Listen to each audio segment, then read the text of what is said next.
Hello everyone, welcome to this session. तो आज के सेशन में हम बात करने वाले हैं लूप कॉम्प्लेक्सिटीज के बारे में। तो जैसे कि हमें एक लूप दी गई है और मुझे फाइंड करना है कि इस लूप की कॉम्प्लेक्सिटी हम कैसे रिप्रेजेंट कर सकते हैं। तो वो मैं आपको दिखाऊंगी। उसके लिए मैंने अप्रोक्सीमेटली 20 क्वेश्चंस लिए हैं जिसमें मैं आपको कॉम्प्लेक्सिटी फाइंड करके दिखाऊंगी। तो यहाँ पे आप देख सकते हैं एक बहुत ही बेसिक लूप है और ये एक सिंगल लूप है, नेस्टेड लूप नहीं है। जहां पे मैंने वेरिएबल आई लिया है, आई की वैल्यू आप 0 से स्टार्ट कर सकते हो, 1 से स्टार्ट कर सकते हो, राइट। और यहाँ पे मैंने एक स्टेटमेंट लिया है, ये स्टेटमेंट रैंडमली लिया हुआ है जिस स्टेटमेंट की कॉम्प्लेक्सिटी है ऑर्डर ऑफ 1, राइट। तो इस पर्टिकुलर स्टेटमेंट को अगर हम देखें तो इसकी कॉम्प्लेक्सिटी मुझे मिलती है ऑर्डर ऑफ 1, राइट। तो अब ये ऑर्डर ऑफ 1 स्टेटमेंट जो है वो कितनी बार रन होता है उसके ऊपर लूप की कॉम्प्लेक्सिटी डिपेंड करती है। तो आप ये बेसिक लूप के बारे में देख सकते हो कि आई की वैल्यू पहले 0 होगी, उसके बाद 1 होगी, उसके बाद 2 होगी। लाइकवाइज आई की वैल्यू जब n-1 है उसके लिए भी कंडीशन ट्रू होगी और लूप रन होगा। लेकिन जब आई n बनेगा तो n less than n, this condition is false, right. तो इस केस में आपकी लूप टर्मिनेट हो जाएगी। तो टोटल कितने नंबर ऑफ टाइम आपकी लूप चल रही है, राइट। तो आपके नंबर ऑफ इटरेशन कितने हैं उसके बेसिस पे हम ये डिसाइड करेंगे। बिकॉज ये statement number of iteration time run होने वाला है। ये जो स्टेटमेंट है ऑर्डर ऑफ 1 स्टेटमेंट, ये number of iteration time run होगा। तो इस लूप की कॉम्प्लेक्सिटी आप order of number of iteration बोल सकते हो, राइट। अगर मैं बोलूँ कि के इटरेशन हो रहे हैं तो इसकी कॉम्प्लेक्सिटी है ऑर्डर ऑफ के। और जहां पे के कोई कांस्टेंट नहीं है, एक फंक्शन है जो एन पे डिपेंड करता है, राइट। मतलब के एन की कोई वैल्यू है। मतलब मैं क्या बोलना चाहती हूँ वो मैं आपको दिखाती हूँ कि देखो जैसे कि यहाँ पे ये टोटल कितना है, कितने इटरेशन है, 0 से लेके n-1, मतलब कि टोटल n इटरेशन है। तो यहाँ पे मैंने k is equals to n लिया है, मतलब कि k इटरेशन मतलब ऑर्डर ऑफ n इटरेशंस। अब जैसे कि यहाँ पे मैंने इसकी जगह पे i लेसर और इक्वल्स टू n किया है। तो ये एक्चुअली जो लूप है वो इस n equal to I equal to n के लिए भी चलेगी, राइट। तो इस केस में मेरे नंबर ऑफ इटरेशन हो जाएंगे n+1। तो k की वैल्यू हो जाएगी एक्चुअली n+1। लेकिन मैं यहाँ पे ऑर्डर ऑफ n+1 नहीं लिखती। क्यों नहीं लिखती? बिकॉज हम कॉन्स्टेंट्स को इग्नोर करते हैं कॉम्प्लेक्सिटी में, राइट। तो यहाँ पे इसकी कॉम्प्लेक्सिटी भी क्या हो जाएगी, n, राइट। तो मैं यहाँ पे आपको जो बोलना चाहती हूँ, आप आई होप आप समझ रहे हो कि आपको यहाँ पे हर बार नंबर ऑफ इटरेशन फाइंड करने हैं कि कितने टाइम ये पर्टिकुलर लूप जो आपका है वो रन हो रहा है। यहाँ पे वो n+1 टाइम रन हो रहा है। अगर मैंने यहाँ से ये निकाल दिया और यही रखा तो ये n टाइम रन हो रहा है। इन शॉर्ट इसकी कॉम्प्लेक्सिटी ऑर्डर ऑफ n, मतलब कि इस लूप की कॉम्प्लेक्सिटी n से ज्यादा तो नहीं ही हो सकती, राइट। n से कम हो सकती है, n से ज्यादा नहीं। तो यहाँ पे अगर मैं थीटा ऑफ n लिखूं तो भी चलेगा, यहाँ पे अगर मैं ओमेगा ऑफ n लिखूं तो भी चलेगा, एवरीथिंग इज ओके। एक्चुअली ये क्या कहता है कि इसकी कॉम्प्लेक्सिटी एटलीस्ट n होगी, n से ज्यादा हो सकती है। लेकिन देखो ये एग्जैक्टली देखो आप लोगों को कॉम्प्लेक्सिटी के बारे में पता है कि if F of N is equals to order of ji of N and F of ji of N is equals to omega of F of N. अगर ये ट्रू है तो आप बोल सकते हो कि f of N is equals to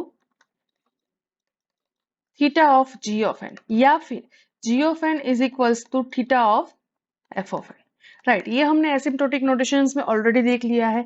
तो ये जो है तो आप इसको थीटा ऑफ एन भी बोल सकते हो, ऑर्डर ऑफ एन भी बोल सकते हो, लेकिन इन जनरल मोस्टली यूज्ड जो नोटेशन है वो ऑर्डर ऑफ एन है। तो यहाँ पे मैं आंसर रखूंगी ऑर्डर ऑफ एन। नाउ इस लूप को देखिए, ये लूप कितनी बार रन होता है। तो आई की वैल्यू पहले होगी n, देन होगी n-1, देन होगी n-2। लाइकवाइज आई की वैल्यू जब 1 होगी तब तक ये चलेगा, बट जब आई की वैल्यू 0 हो जाएगी तो ये लूप इटरेट करना बंद कर देगा, राइट। तो यहाँ पे टोटल कितने नंबर ऑफ टाइम चल रही है लूप, 1, लाइक ये पहले आई की वैल्यू n के लिए, फिर n-1 के लिए, लाइकवाइज। तो यहाँ पे total number of time loop चल रही है n टाइम्स।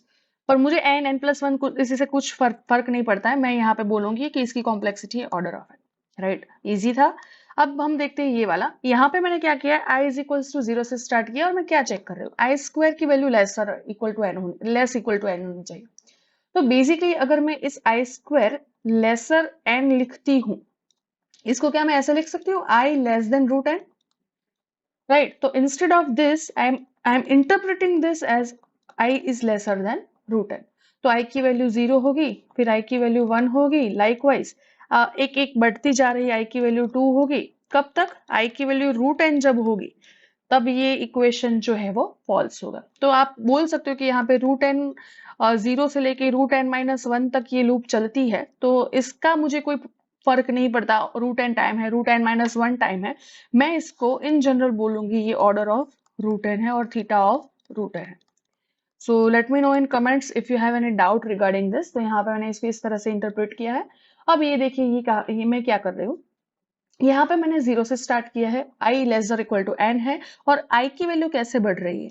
वो +2 में बढ़ रही है, राइट। तो यहाँ पे देखो, ये अगर आई इनिशियली 0 है तो दूसरी आई की वैल्यू होगी सीधी 2। उसके बाद आई की वैल्यू होगी 2 + 2 दैट इज 4। उसके बाद आई की वैल्यू होगी 6। लाइकवाइज यहाँ पे आई की वैल्यू जो है उसको मैं बोल रही हूँ जैसे कि एन होगी, तब वो जब आई की वैल्यू एन होगी तब ये लूप ब्रेक होगा। जब आई की वैल्यू एन हो जाएगी तब ये लूप ब्रेक हो जाएगा। यहाँ पे आई की वैल्यू क्या होगी? n-2 होगी, राइट, कोई n-2। तो आप देख सकते हो कि ये लूप है वो n टाइम नहीं चल रही है। ये जो लूप है वो टोटल n टाइम नहीं चल रही है, वो n/2 टाइम चल रही है, राइट। वो n/2 टाइम चल रही है। बेसिकली 0 से लेके n-2 आप देख लो, तो हमने सिर्फ यहाँ पे इवन नंबर्स को लिया है। तो मैं इन जनरल बोल सकती हूँ कि इसकी कॉम्प्लेक्सिटी वो n/2 है। लेकिन मैं इस 2 को इग्नोर करूंगी इन केस ऑफ कॉम्प्लेक्सिटी, तो यहाँ पे मैं बाई 2 नहीं लिखूंगी और मैंने सीधा लिख दिया n। तो इस केस में इस लूप की कॉम्प्लेक्सिटी भी हुई order of n, right, but total number of iteration है वो n/2 है, लेकिन मैंने बाई 2 को इग्नोर किया। अब आप देखो कि इसके बाद जो है वहां पे आप देखो यहाँ पे +5 है, मतलब मैं क्या कर रही हूँ, i is equals to 0, then I is equals to 5, then I is equals to 10, likewise then I is equals to n-5 के लिए भी चलेगा, लेकिन जब I की वैल्यू n हो जाएगी तो ये लूप इटरेट करना बंद कर देगा। तो ये टोटल कितने टाइम होगा? बेसिकली वो n/5 टाइम्स है, राइट। तो इसकी कॉम्प्लेक्सिटी क्या हुई? Order of n/5। लेकिन इसको मैं बोल सकती हूँ order of n, right, because I can ignore this constant, right. तो यहाँ पे कॉम्प्लेक्सिटी अगेन हुई n/5 that is order of n। अब आप देख सकते हो कि इंस्टेड ऑफ दिस अगर मैंने कुछ ऐसा दिया हुआ है, से मैंने यहाँ पे कुछ ऐसा दिया हुआ है, i प्लस और इक्वल्स टू a, मतलब मैंने कोई कांस्टेंट a को ऐड किया है। तो आप देख सकते हो कि i 0 से स्टार्ट होगा, फिर i की वैल्यू a होगी, फिर i की value a plus a that is 2a होगी, फिर i की वैल्यू 3a होगी, likewise, right, a plus a kind of thing. तो यहाँ पे बेसिकली आप क्या कर रहे हो कि आपको जो नंबर ऑफ इटरेशन मिलेंगे, i की वैल्यू 2a, i की वैल्यू 3a, राइट, तो ऐसे ऐसे आपको वैल्यू क्या मिलेगी? i की वैल्यू कुछ के ए मिलेगी kth इटरेशन के लिए, राइट। तो ये first, second, third, fourth, right, iteration है। तो मैं यहाँ k+1 भी ले सकती हूँ, k भी ले सकती हूँ। मैंने कंज्यूम किया एक कांस्टेंट की यहाँ पे कोई वैल्यू के ए मिल रही है। तो ये के की वैल्यू क्या होगी तब ये लूप ब्रेक होगा? अगर k इक्वल टू n हो गया, देखो यहाँ पे i की वैल्यू मुझे k मिले क्योंकि मैंने यहाँ पे एक कॉमन पैटर्न फाइंड किया। देखो इसके पहला जो क्वेश्चन था उसमें भी क्या था, 2 4 6 लाइकवाइज। तो बेसिकली ये इसको अगर आप लिखना चाहो तो ये 2 इंटू आपको लाइक से k मिल रहा है। मैं k कोई भी कांस्टेंट ले रही हूँ, जैसे कि यहाँ पे k की वैल्यू थी 0, यहाँ पे k की वैल्यू थी 1, यहाँ पे k की वैल्यू थी 2, लाइकवाइज, राइट। तो 2k था, तो जब ये 2k की वैल्यू n हो जाएगी तो k क्या रहेगा? n/2। तो नंबर ऑफ इटरेशन मुझे n/2 मिलते थे। तो यहाँ पे मैंने जब a लिया है तो मुझे 0 a 2a 3a 4a kind of thing मिलेगा, बिकॉज यहाँ पे मैं कर रही हूँ a 0 प्लस a, फिर यहाँ पे कर रही हूँ 0 plus a that is 2a, यहाँ पे मैं कर रही हूँ 0 + 2a + a that is 3a kind of thing, right. तो जब वो के ए होगी वैल्यू तब ये लूप स्टॉप हो रही है, मैं ऐसा अज्यूम कर रही हूँ, राइट। इसका मतलब k इक्वल टू एन होगा। अगर k इक्वल टू एन है तो a क्या होगा आपका? सॉरी, तो आपका k क्या होगा? n/a। मतलब नंबर ऑफ टाइम लूप कितनी चल रही है? n/a इटरेशन से, जिसको आप ऑर्डर ऑफ n लिख सकते हो। यहाँ पे you can ignore a because it's constant, right. तो एक जनरल फॉर्मूला होगा इस काइंड की इस तरह की लूप्स के लिए। अब यहाँ पे 2 लूप दी है, ये एक सिंगल प्रोग्राम है, तो आपको पता है कि इस लूप का हमने आगे देखा था उस हिसाब से ऑर्डर ऑफ n होगा। इस लूप का ऑर्डर ऑफ m होगा। अब m और n की वैल्यू मुझे नहीं पता है, हो सकता है कि ये m है वो n स्क्वायर है, हो सकता है कि ये m है वो log n है, हो सकता है कि m है वो रूट n है, मुझे नहीं पता है। और हो सकता है कि ये जो है वो m स्क्वायर है, राइट। मुझे नहीं पता है m और n की रिलेशनशिप के बारे में। तो यहाँ पे टोटल कॉम्प्लेक्सिटी क्या होगी, order of n plus order of m, that is order of n plus m। अब इन दोनों में से जो भी बड़ा होगा वो मेरी कॉम्प्लेक्सिटी हो जाएगी। जैसे कि यहाँ पे मैंने n स्क्वायर लिया तो कॉम्प्लेक्सिटी क्या हुई, order of n plus n square. तो यहाँ पे सिग्निफिकेंट टर्म n स्क्वायर है, तो यहाँ पे ऑर्डर ऑफ n स्क्वायर मेरा आंसर आएगा। लेकिन यहाँ पे मुझे कुछ मेंशन नहीं किया है, तो मैं m को एज इट इज रखूंगी। तो यहाँ पे मेरी कॉम्प्लेक्सिटी हो गई order of n plus m। I hope you understand this, बहुत ही ईजी है। अब यहाँ पे देखते हैं और एक चीज मैं यहाँ पे जो आपको एक्सप्लेन करना चाहती हूँ कि जैसे कि मुझे यहाँ पे कुछ ऐसा दिया है, मतलब कि मुझे इस कोड में जैसे कि कुछ ऐसा दिया है, से यहाँ पे कोई स्टेटमेंट वन है, जैसे कि a is equals to a plus one, मुझे कुछ ऐसा दिया है a is equals to a plus one.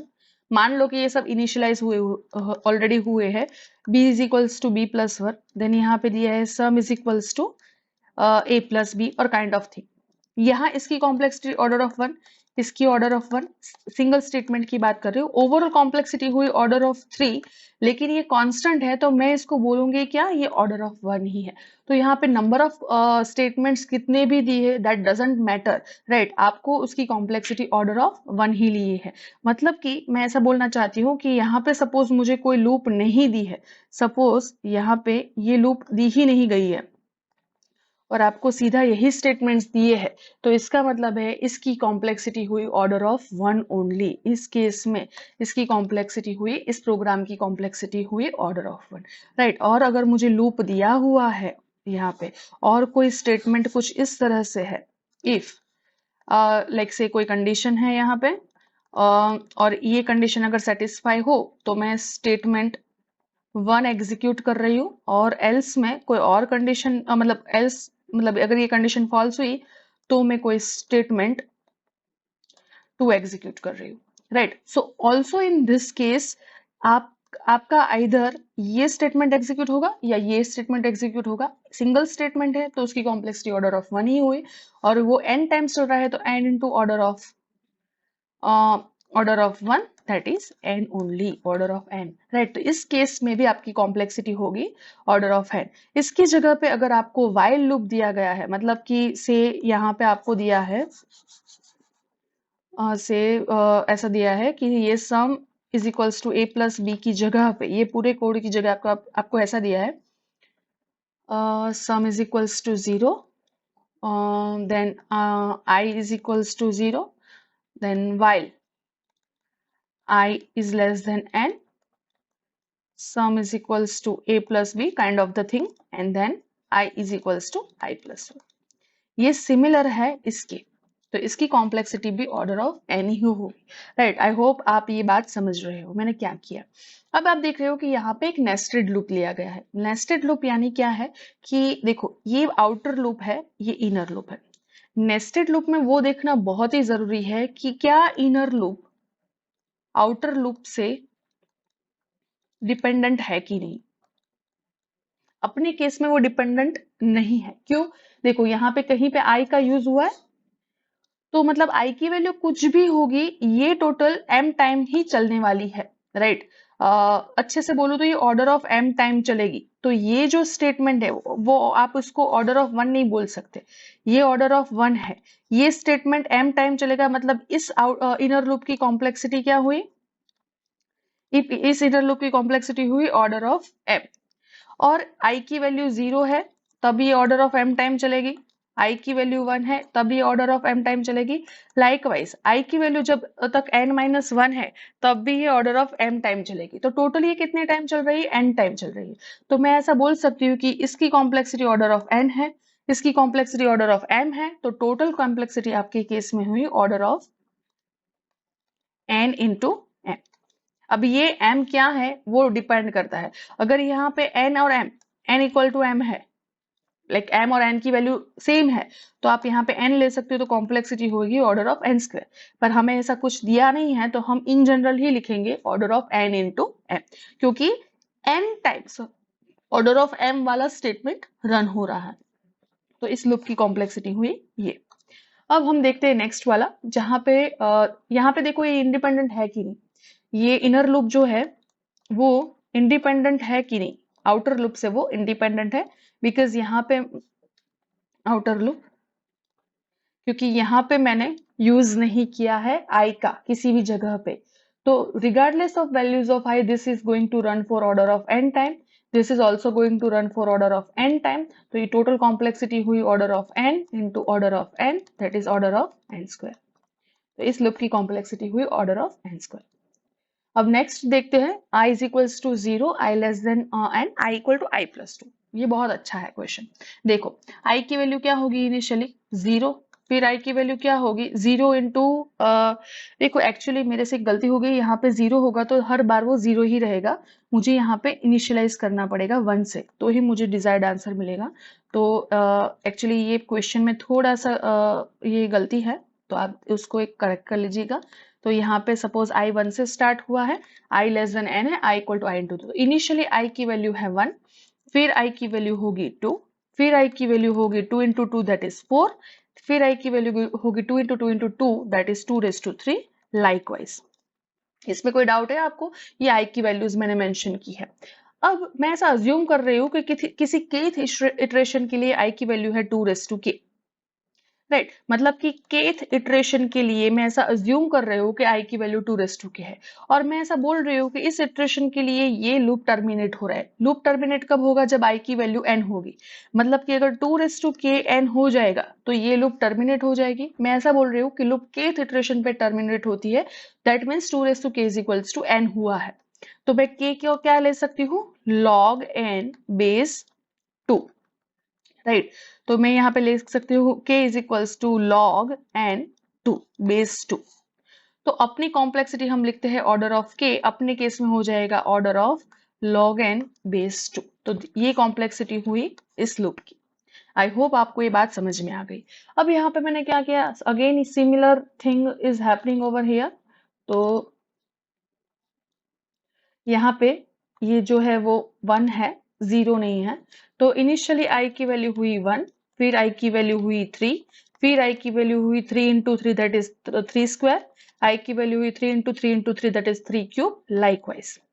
तो मैं ऐसा मान रही हूँ कि किसी kth इटरेशन के लिए i की वैल्यू होगी 3 रेज टू k, i की वैल्यू हमेशा 3 के पावर में होगी। आप इस बात से मेरे अग्री करना चाहिए, राइट। अब मैं ऐसा मानती हूँ कि kth इटरेशन पे अगर ये लूप टर्मिनेट हो रही है, that means 3 raise to k की वैल्यू क्या हुई होगी n, तब ये लूप टर्मिनेट होगी। तो इसका मतलब k क्या हो गया log n, बट बेस क्या हो गया उसका 3, राइट। तो log n बेस 3, तो इसकी कॉम्प्लेक्सिटी क्या है order of log n base 3।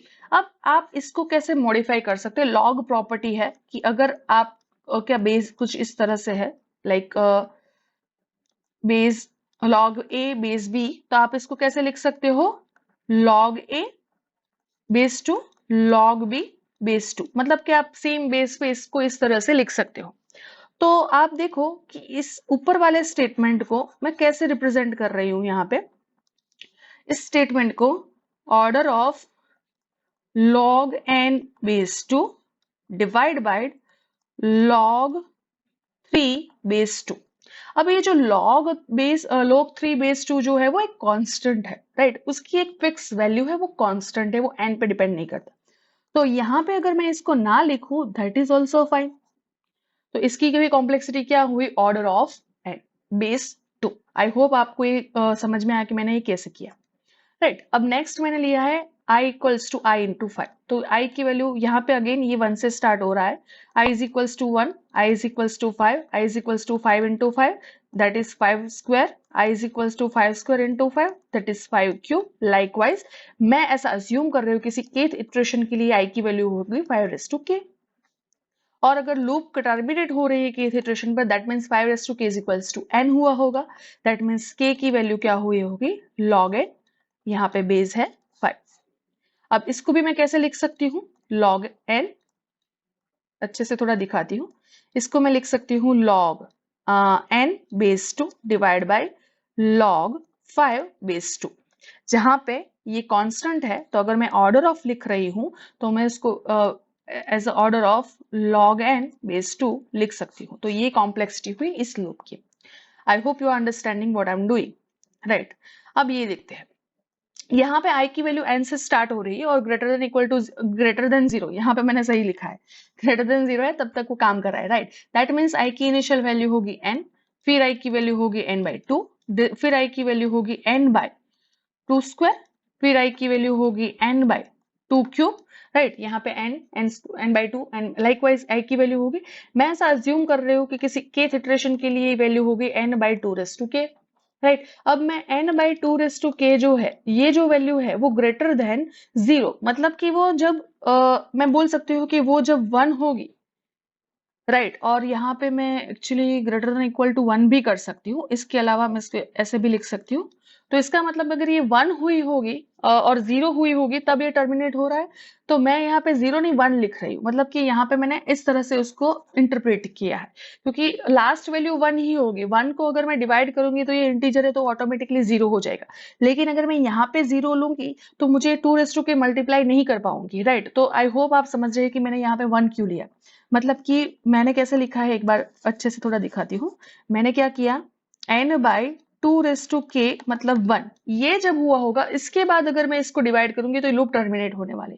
यहाँ पे +1 -1 से कोई ज्यादा फर्क नहीं पड़ता, राइट। तो इसका मतलब n equal to 2 raise to k हुआ, उसका मतलब k is equals to log n base 2 हुआ। आई होप ये आपको समझ में आया कि मैंने कैसे किया, राइट। तो इस केस में भी इसकी कॉम्प्लेक्सिटी हुई log n बेस 2। अब मान लो कि यहाँ पे 2 की जगह सपोज 5 है, तो हर जगह पे यहाँ क्या चेंज होगा, यहाँ पे हो जाएगा n, यहाँ पे n बाई 5, यहाँ पे n बाई 5 स्क्वायर, यहाँ पे n बाई 5 क्यूब, लाइकवाइज। तो यहाँ पे मैं बोल सकती हूँ 5k, राइट। तो उसको मैं बोल सकती हूँ n by 5 raise to k is equals to 1, तो n की वैल्यू हो जाएगी 2 raise to 5, 5 raise to k, मैंने थोड़ा सा, हाँ 5 रेस टू k, तो k की वैल्यू हो जाएगी log n बेस 5। पर उसको भी मैंने आगे दिखाया कि मैं कैसे log n के जैसे रिप्रेजेंट कर सकती हूँ, राइट। अब यहाँ पे और देखते हैं, तो यहाँ पे देखो मैंने कुछ किया है, यहाँ पे मैं एक्चुअली कर रही हूँ i is equals to I into 2 ही। मैंने प्रीवियस एक एग्जाम्पल ऑलरेडी लिया है जब i is equals to I equal to 2 होता है, ये वाला एग्जाम्पल। देखो यहाँ पे n पे टर्मिनेट होती थी, इसलिए मैंने यहाँ पे क्या किया था, 2 raise to k is equals to n लिया था। अब ये क्वेश्चन में आप देखो कि इसका आंसर क्या होगा। आपको पता है कि अगर यहाँ पे n होता तो आंसर क्या आता था, log n बेस 2। अब यहाँ पे n नहीं है, उसकी जगह पे क्या है, 2 रेस टू n, तो मैं क्या उसको बोलूंगी log 2 raise to n base 2। अब ये n आगे आ जाएगा तो ये क्या हो जाएगा, log n। अगर आप दूसरे तरीके से समझो तो उसको मैं आपको दिखाती हूँ, मैं जैसे मैं लूप लिखती थी ऐसे आप लिखो, तो मैं आपको दिखाती हूँ ये कैसे होगा। देखो ये i is equals to initially actually यहाँ पे भी 1 आएगा, 1 है, देन i 2 होगा, देन i की value 2 raise to 2, then i की वैल्यू 2 रेस टू 3, लाइकवाइज। तो मैं ऐसा अज्यूम कर रही हूँ कि किसी k के लिए i टर्मिनेट हो रहा है, इसका मतलब 2 रेस टू k जब 2 रेस टू n हुआ होगा तब ये टर्मिनेट होगा। इसका मतलब अगर मैं दोनों साइड log लूं तो ये k और ये n, तो नंबर ऑफ इटरेशन कितने हुए, 2। तो इस केस में इसकी कॉम्प्लेक्सिटी हो गई ऑर्डर ऑफ 10। आई होप आपको समझ में आया कि मैंने कैसे किया।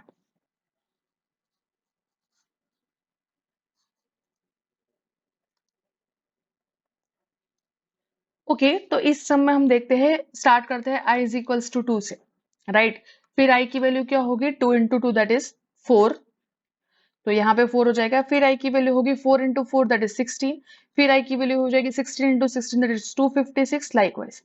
तो यहाँ पे जनरल फॉर्म फाइंड करना बहुत इंपॉर्टेंट है। अब देखो इसको मैं 2 बोल सकती हूँ, ये क्या है एक्चुअली 2 स्क्वायर है, ये क्या है 2 रेस टू 4 है, ये क्या है एक्चुअली 2 रेस टू 8 है।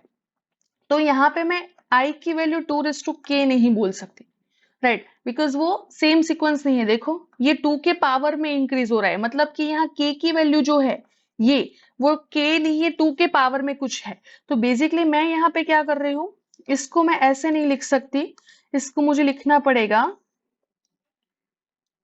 2 रेस टू k। देखो सेटिस्फाई होता है कि नहीं, यहाँ पे k की वैल्यू है 1, तो 2 1 दैट इज 2, यहाँ पे k की वैल्यू है 2, दैट इज 2 दैट इज 4, यहाँ पे k की वैल्यू है 3, 2 दैट इज 8, राइट। तो यहाँ पे मैं ऐसा अज्यूम कर रही हूँ कि किसी एक इटरेशन पे i की वैल्यू है 2 आप इसको 4 भी बोल सकते हो, लेकिन मैं यहाँ पे इसको सिंप्लीफाई रखती हूँ। तो ये 2 जो है वो जब n होगा तब ये लूप टर्मिनेट होगी। अब यहाँ पे लॉग लगाओ, मतलब आप इसको इस साइड ले जाओ, तो 2 is equals to log n base 2, फिर again k is equals to log n base 2। I hope आप ये समझ रहे हैं कि कैसा है। तो ये नंबर ऑफ इटरेशन कितने हैं, log n इटरेशंस है। तो इसको मैं बोल सकती हूँ इसकी कॉम्प्लेक्सिटी जो है वो क्या होगी, order of log n। I hope आपको ये समझ में आया है। उसके बाद हम देखते हैं नेक्स्ट क्वेश्चन। तो यहाँ पे हमें नेस्टेड लूप दी गई है। तो इस नेस्टेड लूप में बेसिकली क्या हो रहा है कि हम ऐसा नहीं बोल सकते कि ये नेस्टेड लूप में इनर लूप इंडिपेंडेंट है। कैसे, जैसे कि यहाँ पे मैं ऐसा नहीं बोल सकती कि इनर लूप n टाइम्स चलेगा, राइट। इनर लूप डिपेंड करता है i की वैल्यू पे। तो जैसे कि i की वैल्यू चेंज होगी तो number of time inner loop जो रन हो रही है वो चेंज होने वाली, राइट। आई होप आप इसको समझ रहे हैं। तो मैं आपको क्या बोलना चाहती हूँ कि जैसे कि i की वैल्यू 0 है, उसके लिए इनर लूप कितने टाइम्स चलेगी, मतलब this is basically 0 is not like, तो लाइक 0 टाइम्स चलेगी।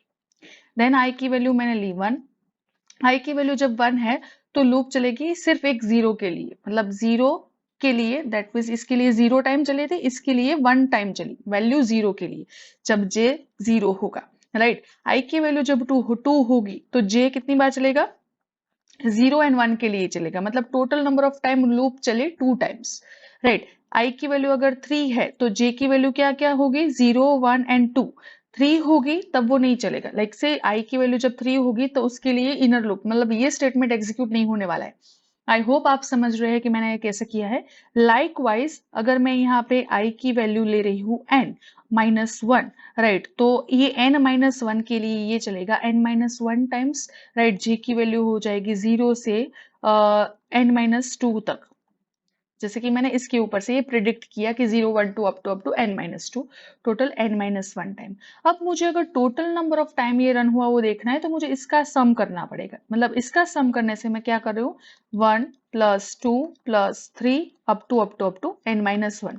तो मुझे टोटल नंबर ऑफ टाइम ये कितनी बार रन हो रहा है वो मुझे मिलेगा। इसका इक्वेशन एक्चुअली ऐसा है कि 1 + 2 फर्स्ट n नेचुरल नंबर्स का सम आपको मिलेगा n+1/2। यहाँ पे n था, यहाँ पे n-1 है, तो मैं n की जगह पे n-1 लिख रही हूँ, n-1 + 1 divide by 2, that is n into n-1/2। तो आप इसको बोल सकते हैं ऑर्डर ऑफ n², राइट। तो इसकी कॉम्प्लेक्सिटी आपको मिली ऑर्डर ऑफ n²। और एक चीज आप शायद कर सकते हो यहाँ पे, मतलब कि अगर आपको ये समझ में नहीं आ रहा है तो आप एक और मेथड है जो यूज कर सकते हो, वो मैं आपको दिखाती हूँ। तो इंस्टेड ऑफ अगर आप ऐसा करो कि जैसे कि ओके, तो यहाँ पे जैसे कि मैं एक ऐसे लिख रही हूँ लूप को कि i की वैल्यू 0 से लेके n तक जा रही है, राइट। मैं ऐसा n-1 n से कोई ज्यादा फर्क नहीं पड़ता। उसके लिए j की वैल्यू 0 से i तक जा रही है और यहाँ पे ऑर्डर ऑफ 1 काम हो रहा है।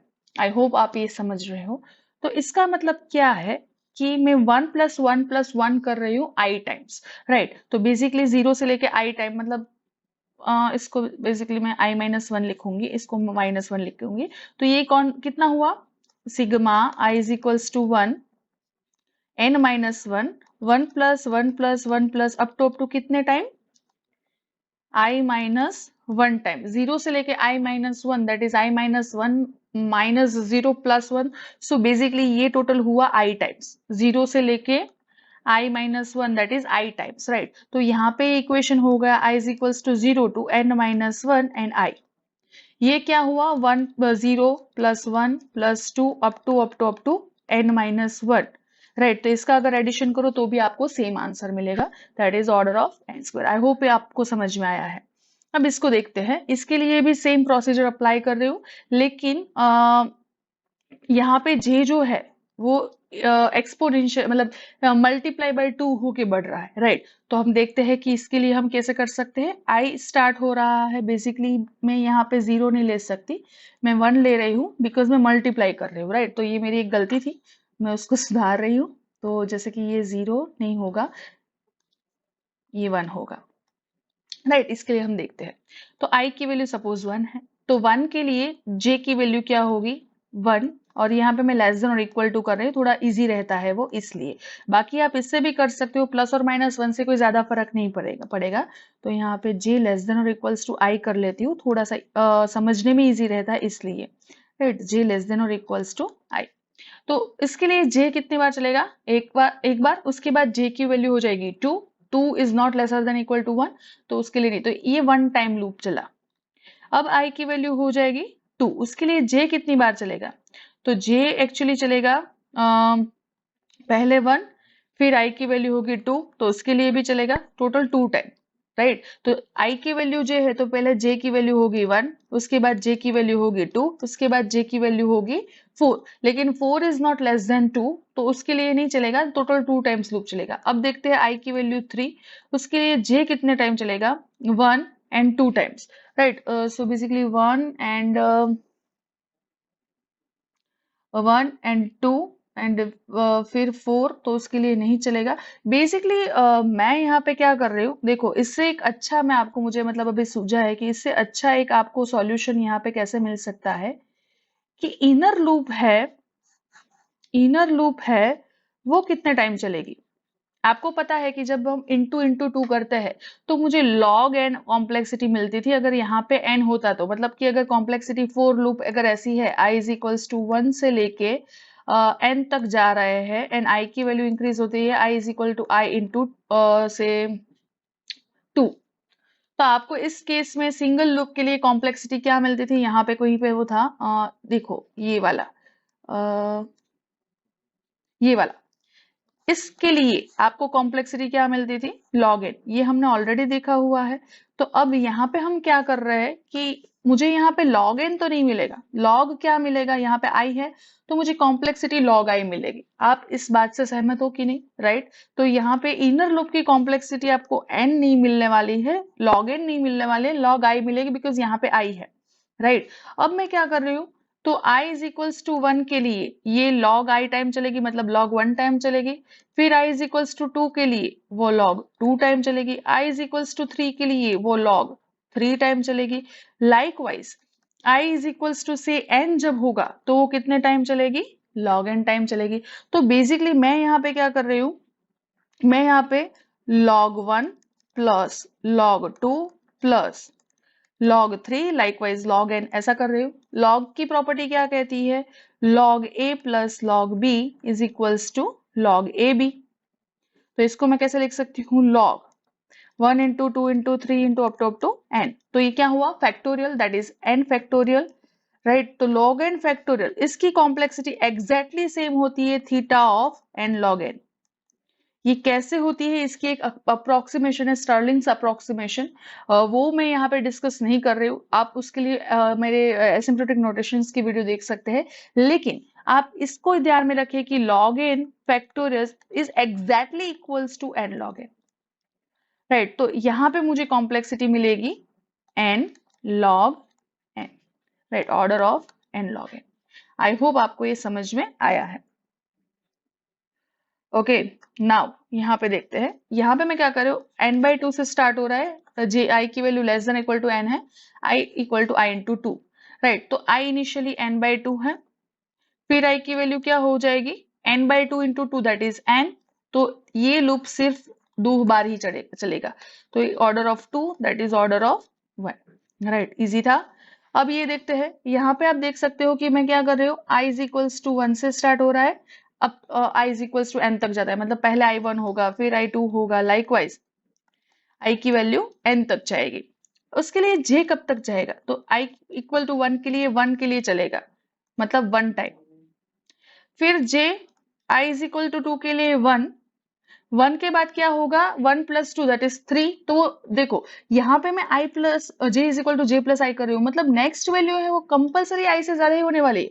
तो इसके लिए j इक्वल टू 1 होगा, उसके बाद j 3 होगा, लेकिन 3 is not lesser equal to 2, तो इसके लिए लूप नहीं चलेगी, तो इसके लिए भी 1 टाइम चलेगी। i इज इक्वल्स टू अगर 3 है तो भी j इक्वल टू 1 और 1 के लिए ही चलने वाली है। देखो मैं क्या कर रही हूँ, आप समझ रहे हो, यहाँ पे 1 है, 1 प्लस 3 दैट इज 4, तो नेक्स्ट i j की वैल्यू 4 होने वाली है।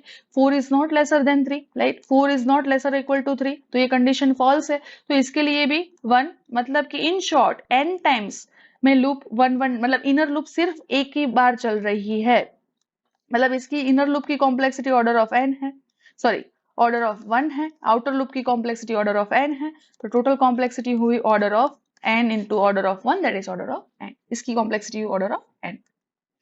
नेक्स्ट देखते हैं, यहाँ पे सिर्फ पहले और इसमें इतना चेंज है कि यहाँ पे आई स्क्वायर था, यहाँ पे यहाँ पे आई था, यहाँ पे आई स्क्वायर है, राइट। अब देखते हैं इसके लिए i इज इक्वल्स टू 1 के लिए j होगा 1, राइट, 1 के बाद j की वैल्यू होगी 2, लेकिन 2 के लिए नहीं चलेगा because 1 is not lesser equal to 1 square that is 1, right, तो यहाँ पे एक जो है वो 1 टाइम चलेगी। अब i की वैल्यू क्या हो गई 2, उसके लिए j की वैल्यू पहले 1 होगी, 1 का फिर j की वैल्यू होगी 3, लेकिन 2 का स्क्वायर दैट इज 4, तो इसके लिए तो 2 टाइम्स चलेगा। अब जब i 3 होगा उसके लिए j चलेगा 1, then 1 plus 3 that is 4 and 4 plus 3 that is 7, right, फिर 7 प्लस 3 दैट इज 10, लेकिन 3 स्क्वायर ये 9 और लेसर इक्वल्स टू 10, ये कंडीशन फॉल्स होगी, तो 10 के लिए नहीं चलेगा, मतलब ये 3 टाइम चल रहा है। लाइकवाइज आप बोल सकते हो कि i इज इक्वल्स टू जब n होगा तो ये n टाइम्स चलेगा, और आप i इक्वल टू -1 होगा तो n -1 टाइम्स चलेगा। तो बेसिकली आप क्या कर रहे हो, 1 देखो i is equals to n के लिए भी कंडीशन ट्रू है, तो n अगर है यहाँ पे i is equals to n तो n टाइम्स चलेगा, तो 1 plus 2 plus 3 plus up to n times हम कर रहे हैं, दैट इज n प्लस 1/2, तो इसको हम बोलेंगे इसकी कॉम्प्लेक्सिटी है order of n square, right. तो जहां पे भी ये डिपेंडेंसी है तो मैं लूप को अनरोल करूं तो वो मुझे ज्यादा अच्छे से आंसर देगा। अब ये लास्ट क्वेश्चन देखते हैं वो क्या कहता है, देखो ये लूप कितने बार चलेगी ना, वो इंपॉर्टेंट क्वेश्चन है, क्योंकि ये डिपेंडेंट है किसके ऊपर, आई के ऊपर। तो देखो आपको पता है कि यहाँ पे मैं कोई भी कांस्टेंट a ऐड करूँ तो मुझे आंसर क्या मिलेगा, n/a टाइम चलेगी, लेकिन यहाँ पे मैं i इंसर्ट कर रही हूँ, मतलब हर लूप कितने बार चल रही है, n/i टाइम, राइट। तो इनर लूप n/i टाइम चल रही है, यहाँ पे i की वैल्यू कोई कांस्टेंट नहीं है, तो हम इसको ऑर्डर ऑफ n नहीं कह सकते, राइट। तो देखो i इज इक्वल्स टू 1 के लिए लूप कितनी बार चलेगी, inner loop n/1 that is n times. i is equals to 2 के लिए लूप कितने बार चलेगी, n/2 times. i equals to 3 के लिए लूप कितने बार चलेगी, n/3 times. Likewise i is equals to जब n होगा तो n/n टाइम चलेगी, राइट। अब इन सब का सम करो, ये इतने टाइम लूप चल रही है, राइट, मतलब कि j equal to 1 then j equal to 2, like j की वैल्यू इसके लिए क्या होगी 1 then 2 then 3 up to n तक जाएगा। इसके लिए j की वैल्यू क्या होगी 1 देन 3 देन 5 लाइकवाइज, राइट। तो इस हिसाब से मैंने इसको किया है, तो n plus n/2 plus n/3 plus up to n/n। अब इस n को कॉमन निकाल दो तो 1 plus 1/2 plus 1/3 plus plus 1/n, तो ये कौन सा इक्वेशन हुआ, ये इक्वेशन हुआ इस यहाँ पे मैं लिख रही हूँ उसको, तो ये इक्वेशन कौन सा हुआ, sigma i is equals to 1 to n 1/i, इसका आंसर आता है log n, राइट। तो इन सारा का सम आप करो, ये इंटीग्रेशन काइंड ऑफ थिंग है, आप इंटीग्रेशन 1/i जैसे करते हो वो डी करते हो तो log n है, इस हिसाब से वो है। तो इसका आंसर आएगा n into order of log n that is order of n log n, तो इसकी कॉम्प्लेक्सिटी आपको मिली order of n log n। तो आई होप आपको ये सारे एग्जाम्पल्स इंटरेस्टिंग लगे होंगे। आप ऐसे कोई भी लूप बना सकते हो, कोई भी कॉम्बिनेशन ले सकते हो, जैसे कि यहाँ पे मैंने इसकी जगह पे j++ ले लिया और इसकी जगह पे i इक्वल्स टू i/2 ले लिया, राइट। तो आप अपने हिसाब से कॉम्बिनेशन बना सकते हो और फाइंड कर सकते हो कि उसकी कॉम्प्लेक्सिटी क्या होती है। ऐसे बहुत सारे वेरिएशंस पॉसिबल है, मैंने सिर्फ 20 वेरिएशंस यहाँ पे कवर किए हैं। आप के पास अगर कोई ऐसा वेरिएशन है तो आप कमेंट सेक्शन में कमेंट कर सकते हो और मुझे पूछ सकते हो कि उसका आंसर क्या आएगा। I like to discuss over that. I hope आपने ये सेशन एंजॉय किया है। See you in the next class. Thank you so much.